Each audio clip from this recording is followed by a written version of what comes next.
Dieu touche des gens pour vous bénir. Parce que la grâce de Dieu vous suffit. Laissez les enfants de Dieu tranquilles.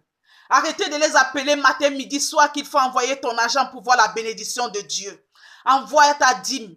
Envoie ceci. Ne dérangez plus les enfants de Dieu. Laissez-les en paix. Vous vous enrichissez derrière les pauvres. Vous vous enrichissez derrière les orphelins, ceux qui n'ont pas de quoi manger. Donnez aux pauvres. Donnez à ceux qui n'en ont pas. Dieu vous a choisi pour ça. Oui. Je ne parle que ce que Dieu écrit et ce qu'il fait avec moi. Il y a des témoignages que quand je donne à certains de mes frères, ils pensent que je suis folle.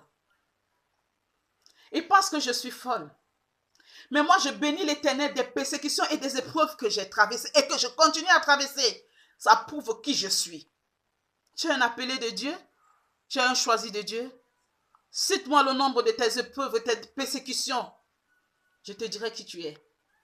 On ne se lève pas un matin pour dire que je m'avais servi Dieu. On ne se lève pas un matin.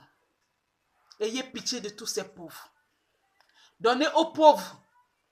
Vous allez voir une maman qui dort dans la lampe. Elle a sa lampe à pétrole. Mais vous allez là-bas lui prendre de l'argent. Bien même quand elle va vous appeler que j'ai besoin de prier pour mon enfant, vous allez lui dire envoyez les dîmes. Mais c'est vous qui devez l'envoyer les dîmes parce qu'elle est dans le besoin. Parce que Dieu vous a béni. Et Dieu bénit des gens pour vous bénir.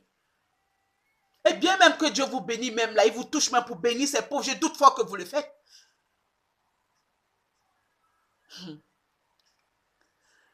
Moi, je vous appelle à lire la Bible, mes frères et sœurs.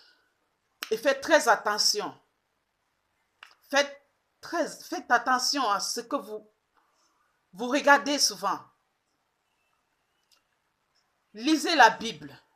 Toi aussi, tu es un enfant de Dieu. Toi aussi, tu es un enfant de Dieu.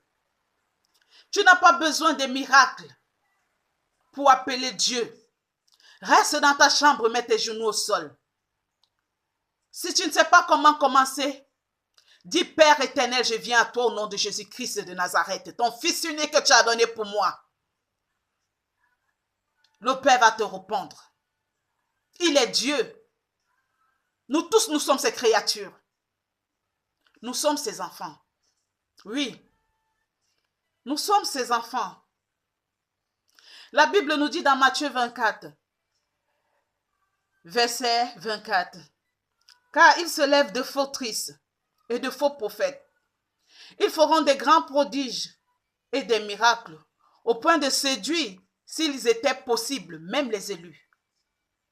S'il était possible, il devait séduire même les élus. Moi, je suis de la génération de l'Éternel. Je suis la race de l'Éternel, le Dieu des armées. Je suis la descendante d'Abraham. Moi, ne me séduis pas. Ici, beaucoup me connaissent ici. Quand je viens, je suis ta prédication une fois, deux fois, troisième fois, tu me vois pas, tu penses que je suis parti. Beaucoup disent que ce sont ces esprits qui en elles. Mais c'est parce que moi, on ne me séduit pas. D'où il y a la vérité, je suis. D'où il n'y a pas la vérité, je ne suis pas. Attention, ce n'est même pas moi, hein. C'est Dieu qui m'éloigne et c'est Dieu qui vous éloigne de moi.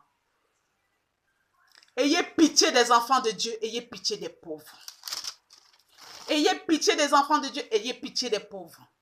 Matthieu nous dit dans 25, verset 33.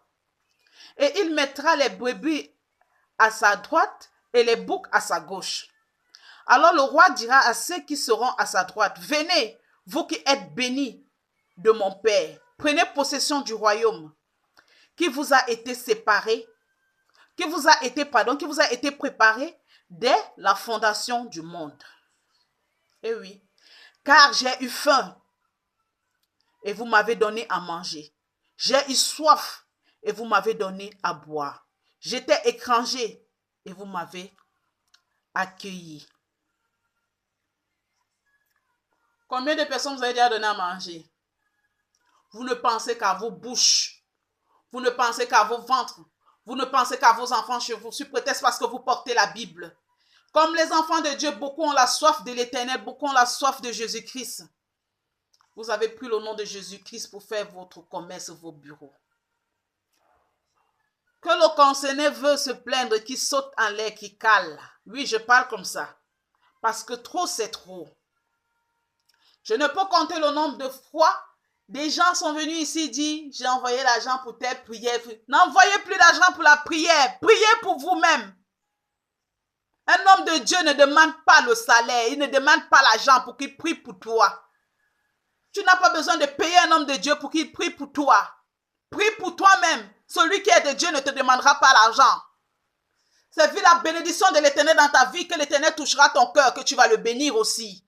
C'est comme ça l'œuvre de Dieu. Tu ne vas pas laisser celui qui a faim chez toi pour aller donner à un pasteur. Ça veut dire que tu aimes Dieu? Non. Tu ne vas pas laisser ton voisin qui est en train de mourir de faim. Tu portes la mamie de riz. Tu vas donner au pasteur. Nourris d'abord celui qui est à côté de toi. Tu ne vas pas te priver de famille pour aller nourrir le pasteur. Hein? Mon frère, lisez la Bible.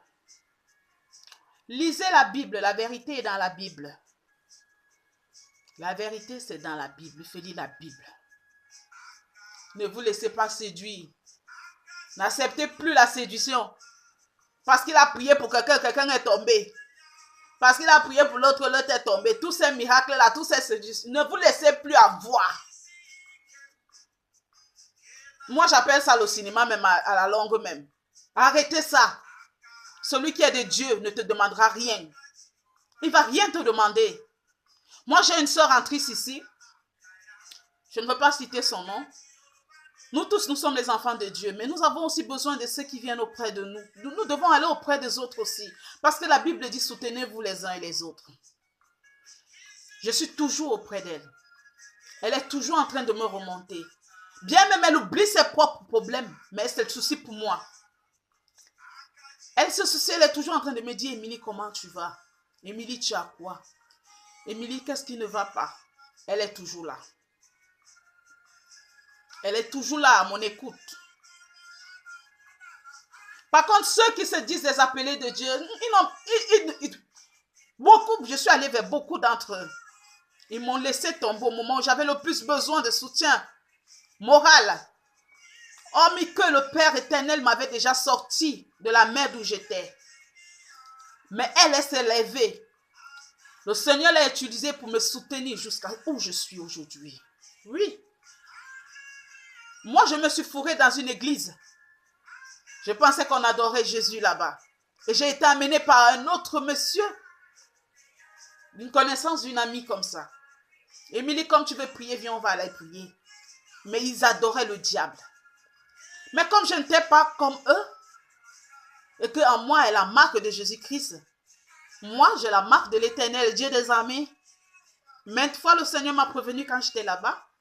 Quand j'allais là-bas, mais je ne comprenais pas. J'étais comme envoûtée. Et un jour, dans ma maison, le Seigneur a utilisé mon homme qui m'a parlé. J'ai fondu en larmes. J'ai pleuré. J'ai mis les genoux au sol. Ah oui, le Seigneur m'a sauvé.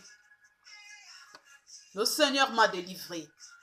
Mon frère, ma soeur, avant de te confier à un homme de Dieu, avant d'aller dans une église, dis au Père, montre-moi la fondation, montre-moi la fondation de cette église. Montre-moi la fondation de cette église. Le Père va te le montrer. Que ce soit en songe, il le fera. Même dans la parole, il va t'envoyer. Et aujourd'hui, il y a des églises qui se sont levées. Il y a plein d'églises là dehors.